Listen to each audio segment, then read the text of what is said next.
আসছে লক্ষ লক্ষ টাকা ব্যয় করে হজ করে আসছে, মানুষ যেন আমাকে হাজি বলে।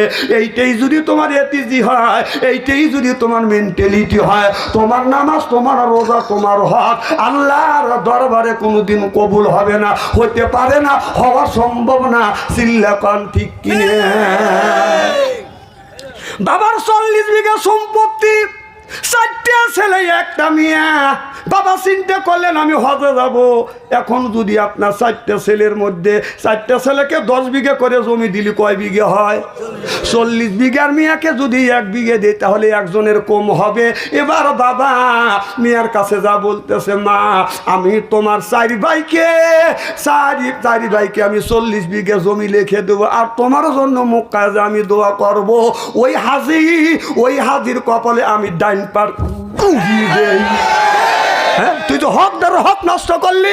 40 বিঘা সম্পত্তি তোর 4টা ছেলে লিখে দিলি, তোর মেয়ে কে জন্মাইছে? ইস্তেরি করে ছেড়ে দেবো। হজ করে এসে মানুষের দামে হাজি হয়েছি। হ্যাঁ,